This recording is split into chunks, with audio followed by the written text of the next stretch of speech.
Assalamualaikum warahmatullahi wabarakatuh. Balik lagi di podcast kesehatan. Perkenalkan, aku Amel. Di sini aku nggak akan sendirian. Aku juga ditemani oleh Dokter Eka. Halo, hai Kak Amel. Halo dok, balik lagi ya. Ketemu terus ya kita ya. Oke dok, jadi di video hari ini kita akan bahas tentang gangguan kulit ya dok. Vitiligo. Ya, betul. Nah, vitiligo ini dok. Nah dok, untuk vitiligo sendiri nih agak asing ya buat aku sendiri ya. Jadi vitiligo itu apa sih dok, dan kondisinya ini apa gitu? Apa hubungannya dengan kulit seseorang? Betul. Nah, vitiligo ini jadi memudarnya warna kulit, Kak. Gitu. Jadi misalnya nih, yang tadi nih kayak misalnya kulit aku kan agak kecoklat-coklatan nih. Nah, ini jadi bener-bener putih banget. Putih. Nah, mungkin nanti bisa dimasukkan ya gambarnya kayak gini nih. Nah, jadi vitiligo itu dia benar-benar si pigmen kulitnya yang tadinya misalnya ada kayak sawo matangnya kah gitu ya, atau sawo busuk. Sawo busuk kayak gimana ya? Benyek sih kalau maaf ya, bercanda ya teman-teman. Nah, jadi kalau misalnya kayak misalnya kulit aku nih kayak ada lebih ke gelap-gelapannya gitu ya. Nah, ini tiba-tiba putih aja. Bener-bener putih. Secara Gitu. tiba-tiba gitu dok? Ya, biasanya secara tiba-tiba. Tapi ada faktor resikonya. Gitu. Untuk faktor risikonya itu dok, apa sih dok yang menyebabkan kayak itu? Kan tadi kayak aku agak kaget tiba-tiba, aku kira itu tuh kayak genetik gitu. Tiba-tiba agak kaget juga dok, itu gimana tuh dok maksudnya dok? Nah, jadi memang ya namanya sakit kan memang unpredictable ya. Cuman kadang pasien tuh nggak ngeh. Ini tuh awalnya tuh kenapa bisa sampai kayak gini. Makanya saya bilang tiba-tiba gitu. Karena rata-rata pasien tuh nggak ngeh awalnya tuh kenapa ya gitu. Kayak gitu. Karena saking dia itu penyakit yang kronis, memanjang gitu. Waktunya tuh lama berkembangnya gitu. Nah, akan ngeh ketika warna kulitnya tuh udah bener-bener jadi warna putih banget gitu. Nah, dan biasanya faktor resikonya ini satu, terpapar sinar matahari berlebihan. Yang kedua, terpapar zat kimia. Nah, atau ada penyakit-penyakit autoimun. Atau seperti misalnya diabetes 1 ya, diabetes mellitus tipe 1, Graves misalnya gitu, dan penyakit autoimun yang lain. Gitu. Jadi faktor resikonya itu. Kalau vitiligo ini dok bisa disembuhin nggak sih dok? Oke, nah betul. Sebetulnya penyembuhan dan pengobatan vitiligo itu ada gitu. Jadi ada solusinya. Nah, tapi memang ini butuh waktu yang cukup lumayan ya gitu. Karena kan penyakitnya juga dia enggak yang tiba-tiba langsung wah gitu kan ya. Dia pelan-pelan gitu kan, melebarnya pelan-pelan. Nah, jadi memang untuk penyembuhannya pun jika itu dengan menggunakan obat-obatan ya seperti salep, kortikosteroid, hidroquinon gitu. Nah, itu perlu waktu. Nah, tapi ada juga yang cangkok kulit. Iya, jadi dipindahin kulitnya. Jadi harus pembedahan kulit sapi ke kulit kita gitu. Kemarin banyak dong dok. Iya, kan banyak banget ya kulit sapi kan nggak dimakan gitu ya. Nah, bisa kali ya dipindahin. Ya enggak lah ya teman-teman, bukan kulit sapi, tapi kulit kita sendiri gitu. Jadi nanti ya ibaratnya kayak tumbuhan aja kan, kalau dicangkok tuh bagian dari tubuhnya sendiri, bagian dari batangnya sendiri yang suka diinin, atau misalnya dari batang yang lain gitu kan disambungin. Nah, ini juga sama di kulit kita juga. Jadi dari tubuh kita misalnya dari area-area yang tidak terekspos itu dipindahin gitu. Nah, atau juga ada yang ditanamin sel pigmennya. Jadi sel melanositnya itu ditanam di kulit kita yang kena vitiligo. Nah, tapi itu ya memang kan proses pembedahan ya pasti gitu. Kalau tadi dok yang proses pemindahan kulit kayak gitu, biasanya kulit bagian mana sih dok? Apakah ada kulit yang lebih tebal gitu sehingga dia bisa diambil kayak gitu, bisa ditempelkan ke bagian kulit yang lain di bagian tubuh kita itu? Biasanya sih bagian kulit yang gak ke-expose.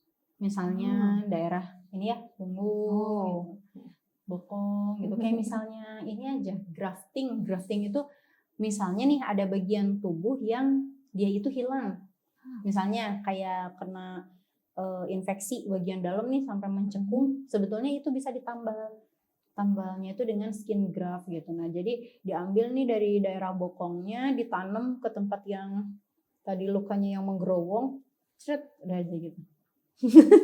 Kayak mainan ya kedengerannya.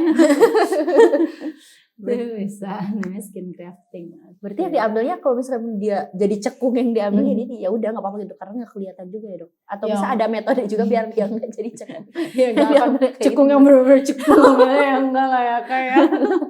Oke. Nah dok, untuk pengobatannya sendiri nih dok, tadi seperti yang udah disampaikan dokter, itu tuh pasti bisa sembuh dengan balik lagi ke sempurna atau misal pasti ada bekasnya gitu kayak gitu Iya. atau gimana? Tergantung dia progresivitasnya tuh segimana gitu. Apakah misalnya dia yang localize, kalau yang localize dominan dia lebih cepat nyebarnya. Jadi misalnya di tangan nih itu biasanya lebih cepat menyebar. Nah, dan ini berarti lebih lama penyembuhannya. Nah, tapi kalau misalnya dia yang tidak localized gitu ya, misalnya ada di wajah gitu ya. Lokasi itu sangat menentukan. Kalau misalnya yang awalnya muncul di wajah, itu dominan lebih mudah lah gitu untuk disembuhkan gitu. Oke dok. Oh tadi juga aku sempat browsing dulu dok tentang vitiligo kayak gitu.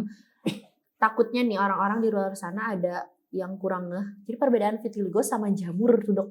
Kan bentuknya tuh kayak hampir sama juga kan. Mirip, betul. Nah itu kan cara bedanya kayak gimana sih dok? Betul. Ada yang nggak ngeh gitu. Iya betul. Nah kalau jamur memang kalau pada penampakan awal, karena kebetulan pernah sih dapat case vitiligo ini. Jadi bahkan memang pada mulanya dikira jamur karena penampakan awalnya mirip banget. Nah, belum benar-benar sampai depigmentasi ya. Depigmentasi itu benar-benar putih banget belum. Jadi di awal-awal itu malah kayak warna putih, kemerahan, mulai memudar gitu. Nah, tapi lama-lama itu jadi kelihatan kan, wah ini mah enggak sih, ini bukan jamur nih gitu. Karena munculnya itu depigment gitu ya. Jadi benar-benar yang bercak putih aja. Nah, cara bedain sama jamur itu sebetulnya ketika nah, kalau jamur itu dia ada lokasi aktif. Jadi misalnya nih, boleh ya nanti cantumin nih gambar jamur ya kayak gini ya. Bukan jamur ini ya, jamur enoki nanti. Jangan sampai jamur enoki. Maksudnya penyakit jamur ya, penyakit tinea gitu ya. Nah, ini nah seperti ini ya teman-teman. Terus nanti si jamurnya itu kalau di jamur tuh dia ada gambaran khasnya. Jadi dia melingkar. Nah, bagian yang tengahnya lebih pucat warnanya, bagian pinggir-pinggir tepinya itu lebih warna kemerahan. Karena yang pinggir-pinggir yang warna merah itu adalah yang aktifnya, yang dia akan menyebar. Kalau yang udah di tengah-tengah yang udah mulai agak pucat warnanya malah itu udah sembuh. Gitu. Kalau jamur tuh bedanya kayak gitu. Nanti boleh lagi nih. Nah, ini gambar jamur, yang ini gambar vitiligo. Gitu ya. Biar lebih jelas. Oke. Banyak PR-nya ya, Apip ya. Jadi gitu ya. Oke. Untuk vitiligo sendiri dok itu ada keluhan kayak gatel atau kayak gitu masih dok? Enggak ada keluhan gatel. Vitiligo tuh. Oh iya dok, terus sempat beredar juga nih dok isu seorang wanita yang kena vitiligo setelah bleaching rambut. Itu gimana sih dok? Apakah ada hubungannya gitu kayak kandungan di bleaching itu bisa nyebabin vitiligo juga kak atau kayak gimana tuh dok?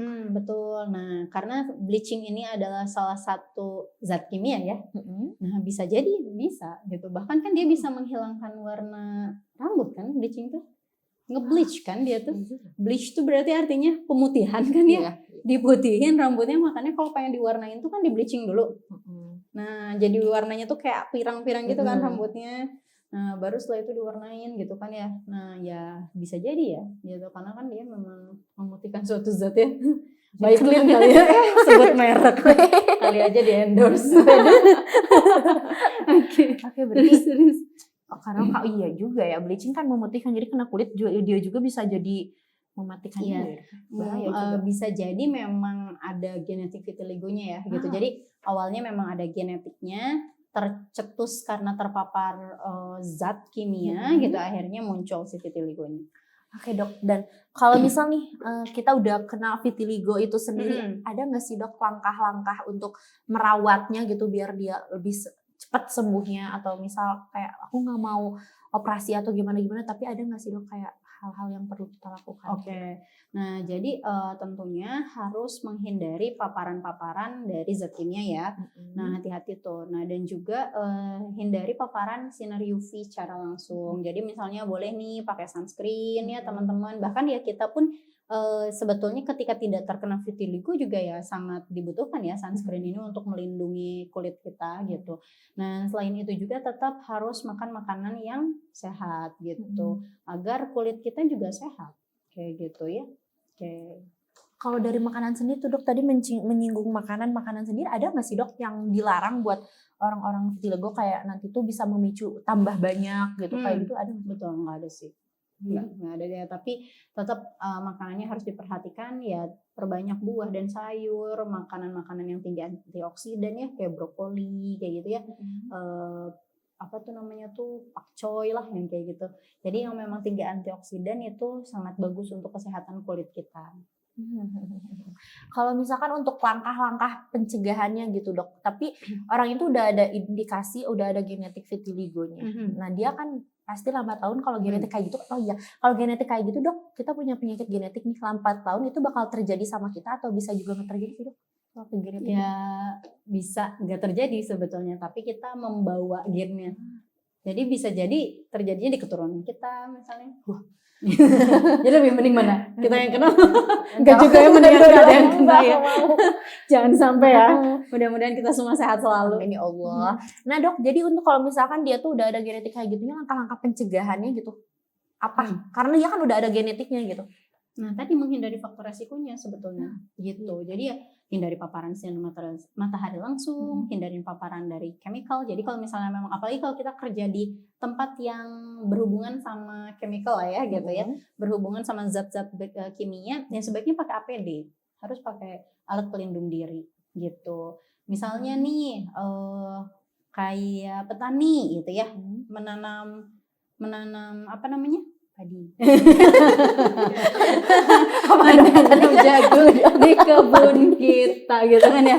Nah, menanam lah gitu kan. Karena itu perawatannya kan harus disemprot gitu kan. Nah, ini juga harus pakai alat pelindung gitu, harus pakai masker, pakai sarung tangan gitu agar kita tidak terpapar gitu. Atau misalnya yang di pabrik-pabrik industri gitu, tekstil misalnya kan ya. Nah, itu juga harus pakai APD gitu. Kalau misal dok kita nggak punya genetiknya, tapi kita karena sering banget kena matahari, ada apa sih peluang buat jadi punya vitiligo sih dok? Ada aja sih. Karena sinar UV tadi ya salah satu faktor resikonya. Nah, buat mencegahnya kan kita dengan salah satunya pakai sunscreen. Iya, Untuk sunscreennya sendiri dok yang baik gitu kandungannya kayak gimana sih dok? SPF-nya tuh harus yang berapa kalau buat tubuh, kalau buat wajah itu ada bedanya nggak sih buat wajah sama buat tubuh kita kayak tangan gitu? Sebetulnya SPF-nya 30-50 SPF ya, itu masih oke lah, itu oke, udah sangat menahan lah gitu untuk matahari, sinar matahari itu cukup. Kalau misalnya buat di dalam ruangan doang dok, itu penting nggak sih dok sunscreen? Kalau sama sekali nggak keluar dan nggak kepapar sinar matahari kayaknya nggak usah ya. Tapi kalau misalnya kita nih kerjaannya tuh di dalam ruangan tapi masak kan itu juga panas ya. Nah itu juga tetap sih harus pakai sunscreen. Kalau lighting nih dok, ini panas kalau lama-lama tapi dok bener dok, kalau misalnya aku kena lighting lama nih kayak kulit tuh jadi kering, terus kayak lama-kelamaan kan kayak ada hawa panasnya gitu dok. Iya, jadi bener perlu gak sih kita pakai sunscreen kalau kena lighting? Ya, jadi saya pengen ketawa ya. Ya jadi sebenarnya tetaplah untuk menjaga boleh ya kita pakai sunscreen gitu ya. Walaupun sebetulnya lighting sendiri dia tidak mengandung UV ya. Karena kan sebetulnya sunscreen itu dia yang harus dihambat itu adalah si UV-nya ya, agar kita tidak terpapar UV. Tapi kalau lampu sendiri dia enggak ada UV-nya ya, kecuali lampu-lampu yang emang buat pengobatan ya. Fototerapi misalnya kan ada bayi tuh yang kuning-kuning pada dia itu. Nah, dia ada UV-nya, tapi UV-nya pun bukan UV yang berbahaya ya, karena memang itu untuk pengobatan. Berarti dok, beberapa edukasi ada yang bilang sinar itu wajib, sinar itu berbahaya buat wajah sehingga kita harus pakai sunscreen, itu mitos ya dok ya? Gitu sih. Makan mitos selama ini. Kalau kayak gitu kita gelapin terus dong di rumah ya. Apalagi kalau misalnya rumahnya nggak kena langsung sinar matahari kan otomatis pencahayaannya dari lampu dong ya. Iya terus kayak Dracula jadi. Gak aku bisa percaya ya. Nah, ini ilmu baru teman-teman. Jadi kayak lighting kayak gini nggak berpengaruh ya buat wajah. Jadi gak apa-apa kalau misalnya kita nggak kemana-mana, misal pengen diem di rumah aja nggak pakai sunscreen pun nggak apa-apa ya. Nggak masalah. Oke dok, kayak gitu ya untuk vitiligo sendiri ya teman-teman. Tadi udah disampaikan juga sama dokter Eka tentang vitiligo itu. Jadi nggak apa ya, bukan sebuah hal yang gimana sih dok? gitu. Berbahaya banget enggak Tapi, itu. ya, Tapi itu tuh harus bisa dicegah diobati dan Nah, harus dicegah diobati. betul. Kayak gitu ya. Jadi teman-teman nih yang lagi mengidap vitiligo juga terus semangat karena itu pasti ada obatnya, pasti bisa sembuh juga ya. Yang sehat-sehat sekarang dijaga juga, jangan sampai teman-teman kena hal-hal yang kita tidak mau juga kayak gitu ya teman-teman ya. Mungkin dok ada yang ingin disampaikan lagi? Oke, sudah cukup lah Kak Amel. Ya. Oke teman-teman ya, segitu dulu video dari kita hari ini. Terima kasih yang sudah menonton hingga akhir nih. Teman-teman pasti banyak banget hal-hal yang bisa dipetik di video hari ini. Salah satunya tadi aku juga banyak banget hal baru kayak mitos fakta tadi udah dibahas ya di sini. Oke teman-teman, terima kasih banyak. Jangan lupa like, comment, and subscribe juga ya di video hari ini. Kita pamit undur diri dulu. Sampai jumpa di video selanjutnya. Dadah.